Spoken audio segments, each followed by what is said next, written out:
Hello friends, welcome back to the channel. कैसे हैं आप लोग? उम्मीद करता हूं कि आप अच्छे होंगे। और आज तो हमारा कोई ट्रेड बना ही नहीं। क्यों नहीं बना? क्योंकि हमने डिस्कशन किया था कि अगर हमारा जो लेवल था उसके नीचे मार्केट आएगा और तुरंत मतलब अगर 15 मिनट की कैंडल उसके नीचे तुरंत ही आ गई तो फिर हमको नीचे कॉल पुट की तरफ देखना है, हमको कॉल की तरफ सोचना भी नहीं है। और यही हुआ कि नीचे आई, बट यार इतनी बड़ी कैंडल पहले ही दिन बना दी। तो फिर एक बार क्या होता है, सेटअप बहुत इंपॉर्टेंट है। अगर सेटअप के हिसाब से नहीं होता है तो लीव इट। 4 दिन छोड़ेंगे, 10 दिन कमाएंगे, कोई दिक्कत नहीं।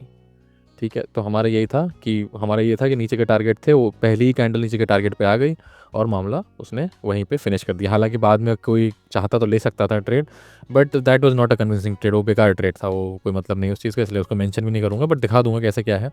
और आज मार्केट क्यों घूमा ऊपर की तरफ आओ, आपको वो भी दिखाता। जब मार्केट चल रहा था ना तो मैं चाह रहा था आपसे शेयर करूँ, बट कोई ऐसा मीडियम नहीं था। नहीं तो मैं आपको बताता कि कितना बड़ा डाइवर्जेंस आ रहा है और उस चक्कर में मार्केट और नीचे जाएगा तो नहीं। इसलिए इसलिए वो रेड कैंडल पे पुट नहीं लेना था। अगर हमारा टारगेट पहली कैंडल पे आ जा रहा है, हम ट्रेड नहीं ले पा रहे हैं, तो हमको उस चीज़ से निकल जाना है। हमको उस चीज़ पे लगे नहीं रहना है कि चलो ये बड़ी कैंडल बन गई और फिर हम एक और ले लेते हैं, क्या पता थोड़ा और नीचे चला जाए। ऐसा नहीं ट्राई करना है ना, हमको थोड़ा सेंसेबल होकर करना है। आइए चलिए स्क्रीन पे चलते हैं, हर चीज़ डिटेल में आपको मैं बताता हूँ थोड़ा सा, और बढ़िया से करते हैं ना। आइए चलिए स्क्रीन पे चलते हैं। तो यहाँ पे हमारा क्या डिस्कशन था? हमारा यही डिस्कशन था कि अगर मार्केट यहाँ पे 15 मिनट रुक जाता है तो हम यहाँ से कॉल की पोजीशन लेंगे। अगर खुलते ही नीचे आ जाता है तो हम एक पुट की पोजीशन लेंगे और हमारे टारगेट ये होंगे। बिल्कुल वैसा हुआ, बिल्कुल नीचे आया और बिल्कुल तुरंत ही टारगेट आ गया। मतलब ये समझ लो ना कि हमने होता ना कि आपने बॉलिंग करी होगी, तो बॉलिंग इतनी ज़ोर कर दी कि एक ही साइड चला गया और 2-4 स्पिन गिरा दी, उधर के सब बच गया। तो वही हुआ कि इतनी तेज़ इतना नीचे आया कि उसने यहाँ पे तुरंत ही टारगेट हिट कर दिया। तो मतलब मामला वहीं पे ख़राब हो गया। और इसके घूमने का कारण क्या था? क्योंकि मार्केट के बीच में मैं आपको थोड़ा समझाना चाह रहा था, बट हो नहीं पा रहा था वैसा। कि किसी ने अगर मान लो यहाँ से भी ये लिया हो, या मान लो किसी ने इस कैंडल के बंद होने पे भी लिया हो, तो उसको थोड़ा बहुत प्रॉफिट मिला होगा। हालांकि इसको ट्रेड नहीं बोलूँगा मैं, मतलब करने वाले कर सकते हैं, मतलब कमाने वाले कमा भी सकते हैं इसमें। और देखिए कितनी लेवल्स की ब्यूटी, देखिए आप लेवल्स की ब्यूटी ये है कि चाहता तो मैं आपको ये लेवल्स बता देता। एग्जाम्पल पे एग्जाम्पल के तौर पे बताऊँ कि चाहता तो मैं आपसे कह देता कि भैया ये लेवल है जो ज़्यादातर आपको यूट्यूबर्स बता भी रहे होंगे। बट अगर आप इसके लेवल के नीचे आप लेते तो आपका ऐसे लेट होता प्रॉपर। इसीलिए मैंने ये लेवल बताया था, because this is a safe level. समझ रहे? तो यहाँ तक मार्केट नाचा भी इसी से ऊपर चला गया। ठीक है, तो इसलिए लेवल्स का मैजिक है। लेवल्स के मैजिक को समझिए और मज़े करिए, है ना। और बाकी जो मैं आपको बताना चाह रहा था वो ये है कि अगर आप 1 आवर चार्ट पे आओ, है ना। और मैं क्यों मार्केट घुमा वो दिखाना चाह रहा था। मैंने आपको वो RSI प्रो वाली जो वीडियो है उसमें सिखाया है, बताया भी है कि ये ओवरसोल्ड हो जाता है तो उसको कैसे ट्रेड करना है, क्या है। तो उसी के ही कॉन्सेप्ट को थोड़ा सा मैं यहाँ पे थोड़ा सा एक्सप्लेन करता हूँ। मतलब थोड़ा उसको कॉन्सेप्ट को नहीं, उसी तरीके से थोड़ी चीज़ें बताता हूँ। कि अब देखो यहाँ पे ये इस लाइन पे है, ठीक है, बट यहाँ पे ये देखो डाइवर्जेंस है। तो इसीलिए जब ये मार्केट गिरा भी ना, तो बिल्कुल पुट नहीं लिया मैंने। मुझे पता था कि यार ये तो कोई डाइवर्जेंस बन रहा है, तो ये नीचे भले ही जाए ना जाए, ऊपर भी जा सकता है, तो कहीं पे भी जा सकता है।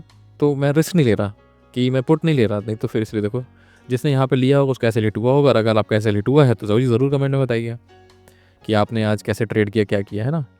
तो वही है डेटा। आज FII जो है डेटा नेगेटिव है और इनने सेलिंग में नेगेटिव किया है, तो मैं बहुत ज़्यादा अपसाइड नहीं देख रहा हूँ, है ना। हाँ, अगर शॉर्ट कवरिंग हुई तो उसके लिए हम डिस्कशन कर लेंगे, क्योंकि कल एक्सपायरी है। और कल की एक्सपायरी में आपको पता है क्या करना है? कल की एक्सपायरी में आपको नेक्स्ट एक्सपायरी का ट्रेड करना है। इस एक्सपायरी के क्या कहते हैं, स्ट्राइक प्राइस नहीं लेंगे, अगले एक्सपायरी की स्ट्राइक प्राइस लेना, नहीं तो हो जाओगे ठन ठन गोपाल। अब इसमें देखो ये क्या है, अब इसमें यही है कि कॉल ज़्यादा सेल हुई है, पुट कम सेल हुई है, तो साइडवेज टू नेगेटिव है। ठीक है, यहाँ पे भी देखो फ्यूचर्स, अगर आप यहाँ पे भी देखो क्या कहते हैं फ्यूचर्स को भी, तो फ्यूचर्स भी सेलिंग हुई है और हर तरीके से नेगेटिव डेटा बढ़ा ही है। तो डेटा इज़ नॉट गुड। अगर हम समरी में भी देखें तो समरी में भी इंडिसाइसिव टू नेगेटिव है।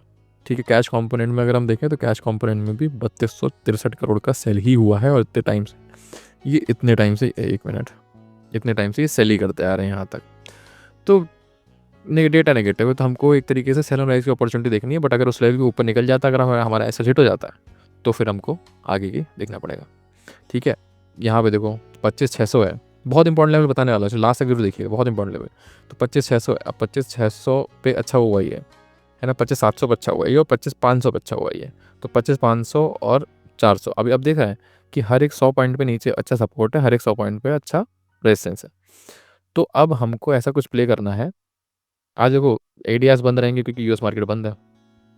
ठीक है, गिफ्ट निफ्टी 60 पॉइंट ऊपर दिखा रहा है गिफ्ट निफ्टी का खेला हमारा बहुत बड़ा डिस्कशन हो ही चुका है कि गिफ्ट निफ्टी का खेला ऐसा है कि अभी 60 पॉइंट ऊपर दिखा रहा है, कल 150 पॉइंट ऊपर खुल जाए, और कल 150 पॉइंट ऊपर दिखाए तो पता चले फ्लैट खुल जाए। तो गिफ्ट निफ्टी का खेला रहने देते हैं, हम अपने लेवल्स के हिसाब से बात कर लेते हैं कि लेवल्स क्या रहेंगे, कैसे करना है। ठीक है, अब इसको 15 मिनट के चार्ट पे लाते हैं। अब आपको क्या करना है, आपको सिंपल रखना है, एक तरीके से मैं जोन बना दे रहा हूँ आपके लिए। आज थोड़ा सा जोन पे बात करेंगे। लेट मी 1 मिनट रुकना यार, इसको ओपेसिटी थोड़ा सा कम करो भाई। हाँ ठीक है, और ये रहेगा रेड।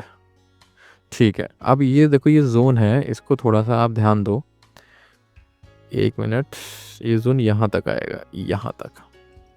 अब ये कौन सा जोन है, यहाँ पे आप मार्क कर लो, 25 583 और 625 610 12 10 मान लो, 25 610। ठीक है ना, ये थोड़ा सा मामला रेजिस्टेंस जोन है। ठीक है, अब इसको ले आओ अब नीचे। ठीक है, हालांकि मुझे कल लग रहा है कि शायद अगर मतलब लॉन्ग अनवाइंडिंग हुई या मार्केट नीचे की तरफ गिरा, क्योंकि मैं आपको बताऊँ 1 मिनट में आपको भी बता देता हूँ कि ये जो डेली पे बना है ना कैंडल, ये उतना अच्छा नहीं बना। इसको रेड बना है तो मतलब ग्रीन बनना चाहिए था, तो उतना अच्छा नहीं बना। अब देखो एक सेम कैंडल ये भी बनना था, उसके नीचे देखो भले ग्रीन बना, बट देखो कितनी तेज़ गिरावट आई थी, समझ रहे हो। तो ये जो कैंडल अब यहाँ पे भी देखो, यहाँ पे भी इसी टाइप का, मतलब अगर ऊपर का विक हटा दें तो इसी टाइप का कि हैमर टाइप का बना है, तो नीचे की तरफ आ गया मार्केट, है ना। तो यहाँ पे भी देखो थोड़ा सा हैमर टाइप का जहाँ बनता है तो मार्केट नीचे की तरफ आता है, तो ये हैमर टाइप का बना, मतलब ऊपर की तरफ रेड टाइप का बन गया है ना, तो ये ठीक नहीं है। तो सेल ऑन राइज की अपॉर्चुनिटी देखेंगे, ठीक है कल, और कैसे देखेंगे वो हम डिस्कशन कर ही रहे हैं कि ये एक जोन है। ठीक है ना, ये जोन पे ध्यान रखेंगे कि कहीं पे भी, यहाँ पे देखो एक्चुअली क्यों जोन बनाया, देखो यहाँ से भी गिरावट आ सकती है, यहाँ से भी आ सकती है, यहाँ से भी आ सकती है, यहाँ से भी आ सकती है ना, यहाँ से भी आ सकती है कहीं। अभी ये देखो यहाँ रेजिस्टेंस था, फिर यहाँ धड़ाम से नीचे आ गया, फिर उसको मतलब एक रेजिस्टेंस का काम कर रहा है ये जोन। तो आपको सिंपल करना है, आपको इस अगर गैप अप खुल जाता है जैसे कि दिखा रहा है 60 पॉइंट, तो गैप अप खुल जाता है तो बहुत अच्छी अपॉर्चुनिटी मिल जाएगी, कहीं से भी आप सेल कर देना, और एसएल इसके ऊपर रखना, बहुत ऊपर नहीं, बहुत ऊपर नहीं बोल रहा हूँ, थोड़ा सा ऊपर रख लेना, मान लो कि 40 पॉइंट का रख लेना, 25 640 का। ठीक है ना, यहाँ तक का एसएल रख लेना, और यहाँ पे जहाँ पे भी कन्वीनियंट रहे, जितना आपको क्लोज मिले इस लाइन के 610 के लाइन के जितना क्लोज मिले उतना आप सेलिंग के लिए बैठना।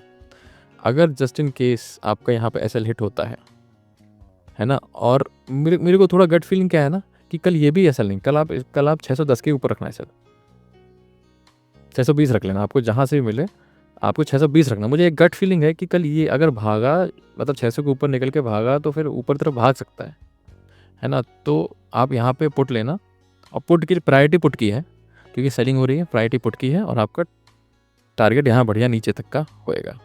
ठीक है ना, क्योंकि 500 पे सपोर्ट है तो हम मान के चल रहे हैं कि शायद 500 डिफेंड कर जाए, 500 एक साइकोलॉजिकल नंबर भी है। तो अब यहाँ से पुट लेना और यहाँ तक का टारगेट लेना।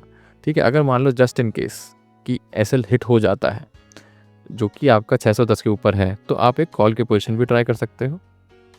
ठीक है ना, और यहाँ पे आप पुट की पोजीशन ट्राई कर सकते हो। उसके बाद मैं यहाँ से नहीं बोलूँगा कॉल के लो, क्योंकि फिर मार्केट हो सकता है कि कैसे करके पूरा दिन बिता दे, क्योंकि इतनी ज़्यादा पोजीशन बन जाती हैं एक्सपायरी वाले दिन, तो शायद मार्केट को एक मूवमेंट के बाद अटका ही देते हैं। तो फिर अगर लास्ट में कोई ऐसा शॉर्ट कवरिंग लॉन्ग अनवाइंडिंग कुछ भी, तो लास्ट का तो इंतजार मत करना, अपना निकल आना अगर साइडवेज हो जाए मार्केट ना। तो मेरे हिसाब से तो ये करना है, यहाँ से आप पुट इस जोन से पुट लेने की कोशिश करना है, ऐसे लेट होगा तो कॉल लेना है, सिंपल एज दैट, उससे ज़्यादा कुछ नहीं करना है। ठीक है, वीडियो अच्छा लगा हो, समझ में आया हो कुछ चीज़, तो ज़रूर सब्सक्राइब करिए, लाइक करिए और मुझे कमेंट में ज़रूर बताइए। Thank you very much.